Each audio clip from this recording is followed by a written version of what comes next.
All right, this is a special transmissions, just a quick little episode because we all have seen Transformers One. So Darryl and I got to see the one of the early screenings just from this past weekend. Ooh, Darryl's got an Optimus Prime there, or Orion Pax. Nice. They gave them out at my screening.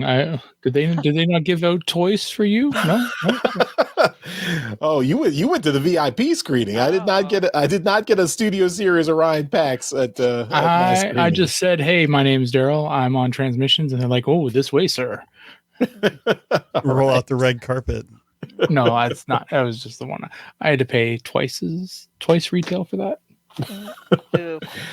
All right. Well, we are big Transformers fans here at the Transmissions Podcast. We've all seen Transformers 1. Char and Jeremy actually got to see advanced screening, so they even saw it last month. So we're all, pretty excited about it. So we're just going to give a quick, a non-spoiler, completely non-spoiler first impressions of the movie. And I got to say, I really loved it. I thought it was great. I thought this was everything that I was looking for in a Transformers movie. I wanted focus on the Transformers, making them real characters, having them have real story arcs in the story. This was even better than I thought Rise of the Beast was a big improvement over the previous live action movies last year. This blew it out of the park. This Transformers 1, this movie. Of course, we have to exclude the 86 movie, but this, I think, for me, this was the best Transformers movie that's been out in the 2000s. Of all the live action movies, I think this one is above them all. So that's where you're wrong. That's just you don't have to exclude the 86 movie. It is a better movie in every aspect than the 86 movie, except for nostalgia. All right, I can't quite get there yet, but okay. Maybe that I'm open to being convinced of that. But I'm still 10-year-old me is still cursing you out, Jeremy. So I don't know. It's hard. It's hard to I'm interested to know what curse words 10-year-old you were saying. Well, you have a 10-year-old son, so you ask him, and it's probably the same thing. He's calling you a poopy head right now, Jeremy. I don't know. So, but yeah, I really liked it. I thought the focus was on the four. Of course, everyone's seen the trailers. The four main characters. The focus was on them throughout the whole movie. So, and I thought that was a really smart decision. They each got some character growth and of course, I think D16 / Megatron got the majority of the character arc in this movie, and I think it was really well done. So those are my non-spoilery thoughts. So I will pass it over to Darryl right here. Before we started recording, we asked my daughter to give her thoughts, and she said it was good, and then left the room. She's 15, and that's majority of how she reacts to things. Good. I am inclined to agree with her. I thought it was fantastic. So no, I did. I enjoyed it very much.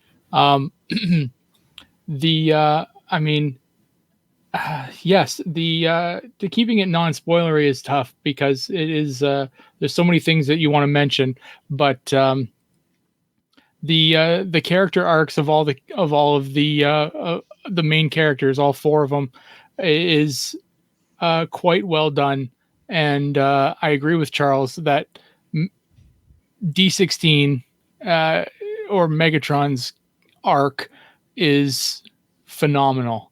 And Brian Tyree Henry's vocal portrayal of Megatron or D16 is outstanding. You hear this progression throughout the movie as he starts off very jovial, very fun-loving, and then by the end of the movie, he's like picking at this like Frank Welker-esque gravel, and it's very, very well done. I was very impressed with his voice work in this.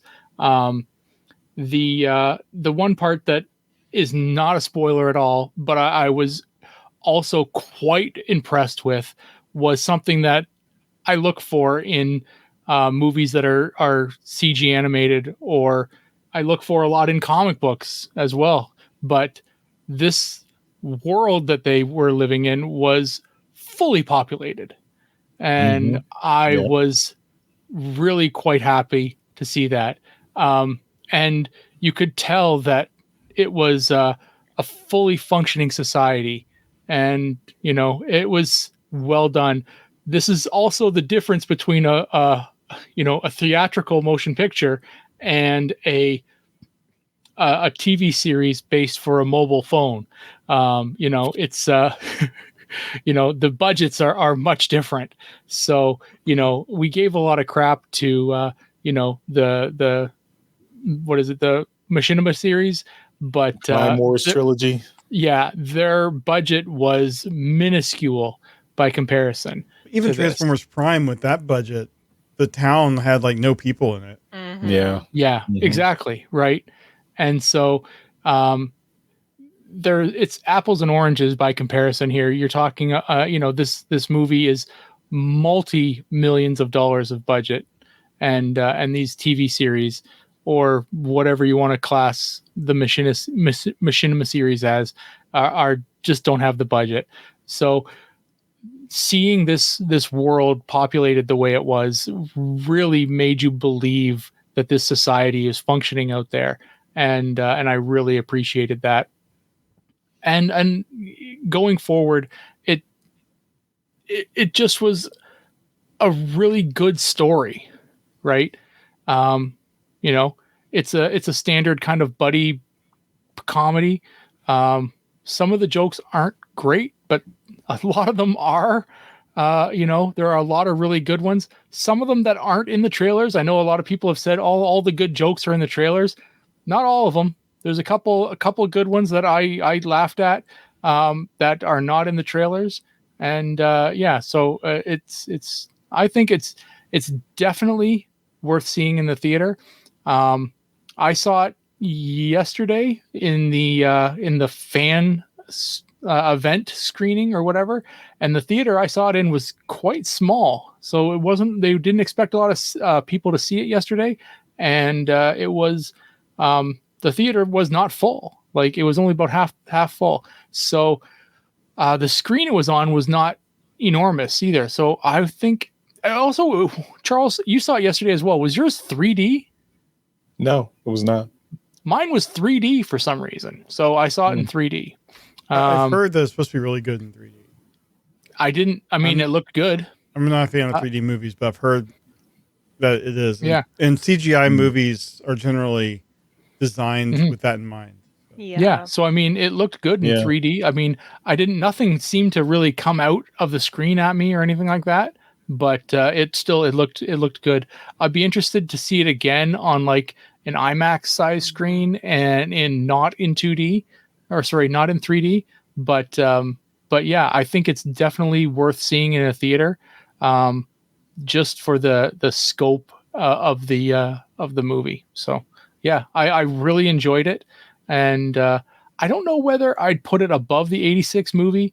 Those rose-colored lenses are part of me at this point, so they're not coming off. But way better than all of the other theatrical releases. I'm just saying, if you are able to take off the nostalgia glasses, as a movie, it is technically better than the '86 movie in every aspect. I still love the '86 movie and still watch it. I know what you're saying, and if I broke down the movies piece by piece, I'd probably agree with you. But unfortunately, like I said, I'd have to remove my eyes because those nostalgia glasses are part of me. Mm-hmm. There is something to be said about like the hand-drawn animation. Like, I know all animated movies for the most part are 3D now, but there is really something to be said about that hand-drawn feeling like you get from seeing those movies, the 2D animation movies, or the ones that use a combination of 2D and some 3D elements. So which is yeah. I mean, other than that, I think everything else I want to say I will probably save for the spoiler review that we do, and we'll try and get everybody back for that. But yeah, it was good. A really, really good movie. Yep.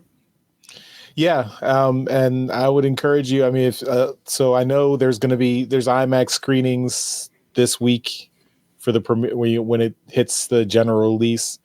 I believe there's also IMAX 3D screenings, so I might try to catch that this weekend, just for a second viewing for me. But yeah, I definitely think if you're a Transformers fan, if you are, I mean, I think either way, if you love the live action movies, I think you'll still like this. If you hated the live action movies, I think you'll like this. It's just it's a good movie. It's it's an all ages movie. It's for, it is, I think the target audience is for, those kids who love Transformers, but I think all the adult Transformers fans are going to be satisfied with this movie. I think this was hitting everyone. I think it's clear that this was made by people who are fans of Transformers and also take this as a serious storytelling project. So it was great. And by design, it is an origin story, right? Like it is the start. So you can bring somebody that has never seen it or has no knowledge of Transformers, and they will understand going in because it's the beginning of the story. They don't have to know who Orion Pax or D16 are because, I mean, D16 was a name that was made up for this movie, right? Yep. So you don't have to have any prior knowledge going into it, right? And like Jeremy, I'm pretty sure Jeremy said it in his spoiler review, or non-spoiler review. But make sure you stay to the very, very end of the credits because of the there are things there. So cannot believe that most of the people left my screen. Oh, I watched them all leave. Yeah. There was only like 3 or 4 people still waiting in the theater when I sat there. I just ordered a ticket for my second screening. Yay.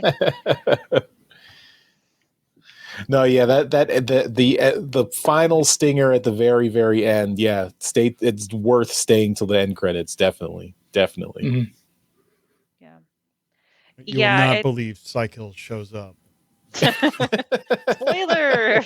Jeremy. No, I want to add a bit to what Charles and Darryl, you've been saying, even Jeremy. Like, I know we already gave our reviews, but it does have the right mix of heart in the movie. Like the emotions, the relationships between the characters are believable. The storytelling and the world building and action, like it's like the right recipe that we've been wanting for a Transformers movie. Like where, some movies like the Bumblebee movie, like I'm slightly nostalgic for, but that's because it's filmed in my hometown. That had a lot of heart, but it didn't really have that action we wanted. Like people were obsessed with that, like a few minutes of like Cybertron fighting. It's like, oh, we want this for the movie.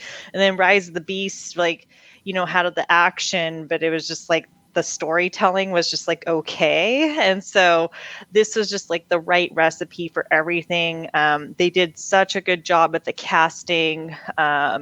D16's performance by far was probably like my favorite as well. Like just to jump on that bandwagon, and just the friendship between him and Orion, it was really emotional, like, and believable. And my friend who I took with me to the screening, and I was there with other friends too, but she I don't think she has a strong knowledge of Transformers. So she was just like kind of whispering to me throughout the movie. And I'm just like, oh, like, so she had a really good understanding. And Really enjoyed the movie too as a non-fan. So, and I'm going to be seeing it probably at least twice more in theaters because I want it to do well. So we got to go see it. Go see the movie. Spend the monies on the ticket.